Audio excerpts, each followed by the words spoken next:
Hey everyone, Calvin here with a little product review. I normally don't do these, but I've had really good results with the Midget Spra-Kool mist unit that I got from a little machine shop.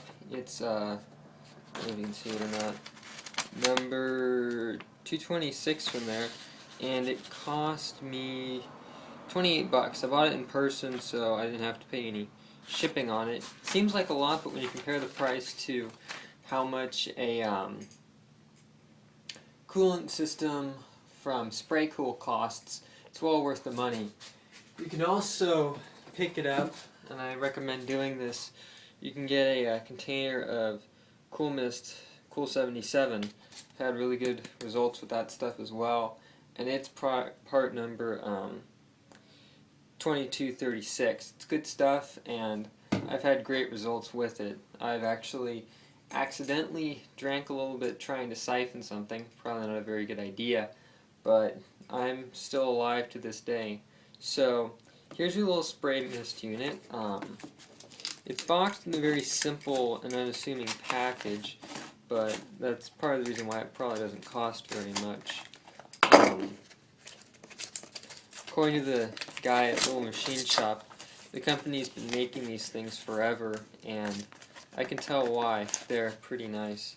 To open the box, you just slide this out. It's a little tricky, especially on camera.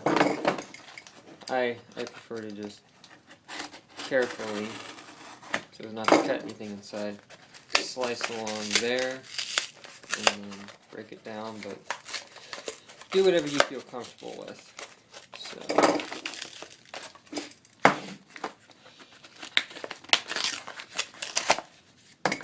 out of there, and here it is in all its simplistic glory. You will need to buy a little fitting if you need one for this end, but let me run through the features of this starting at the bottom. You have your hose system. Oops. You have this. At first, I didn't know that this right here is actually an air control valve. When it's all the way out, well, almost all the way out, like there, air is completely shut off, so you can instantly stop all air to the mist cooler and all is well, or you can crank it down all the way and have full blast, draining your air compressor's tank faster than you want to go. So that right out of the box is a very, very nice feature. I think the guys at Spra-Kool knew what they were doing. If you had time, you could make a simple little block that this mounted into, put it next to your mill, maybe put a little valve, or if you wanted to, or just have a little block that the air ran into. Threading on this, I believe, but don't quote me on it, I'll figure it out in a little bit. I believe is 1/4-inch pipe, but don't quote me on that. I just use a little quick release connector on mine, and that's what I use. So there's your air nozzle, very nice and well thought out. Bonus points right there already. This is the Coolant Pickup. It too is very unassuming, but as you can see, it has a little brass screen in the bottom held in place by an O-ring. This is nice. This won't prevent all kinds of crap from getting in there, but for the most part, it'll prevent a lot of stuff from getting into your line. If you're really having problems with junk getting into your tank, either consider changing your setup, or you could put a piece of cheesecloth or pantyhose or something like that over the end to prevent junk from getting in, but that little removable filter is really good thinking on their part. Bonus points there as well. And no, I paid full price for the thing, so that's just my opinion. You have all the hose running up. Right about here, it becomes sheathed, and then it moves up to here. It's a very simplistic method of controlling the nozzle. It's just a piece of solid wire running through there, but so it keeps the cost down and it works. If you wanted to, you could always remove the sheathing and put this through a 1/4-inch lock line. You could do all that, but I never saw the need, so if I ever do it, I'll put another video up doing that.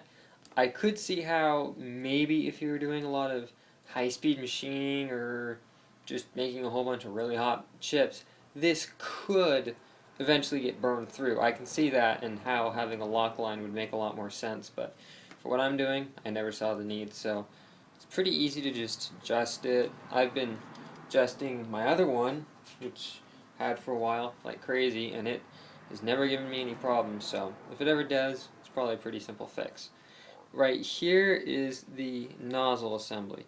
You turn this to control the airflow, and inside here you can see the little siphon port where the I believe the air flows over the top, and then the coolant would get sucked out of the tip, but I'm not fully sure. Let me just check.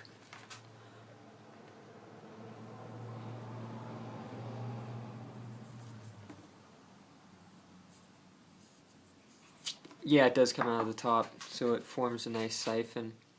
This is the nozzle assembly. It's pretty simple. I was thinking of maybe in my spare time figuring out just the rough internal dimensions of it. Oops.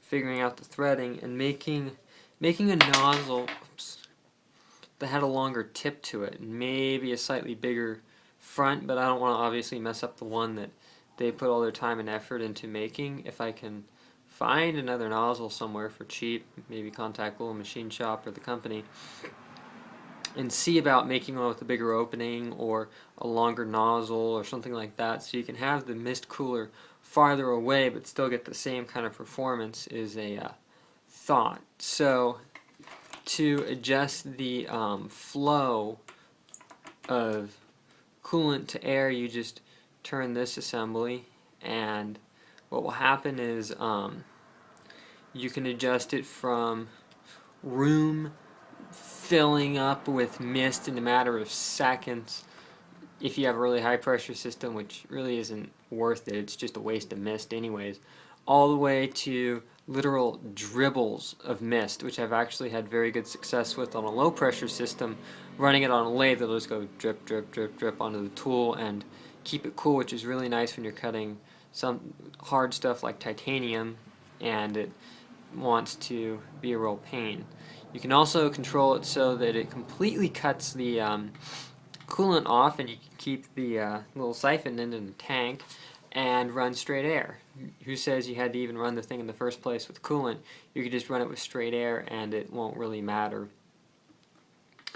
What I would recommend doing if you do not have a big setup for your mill is to set this up just so that when you put your finger in front, you can see little droplets on your finger. If it feels cold and you get little droplets, you're probably doing good. And I'll show you what it looks like in a photo and video.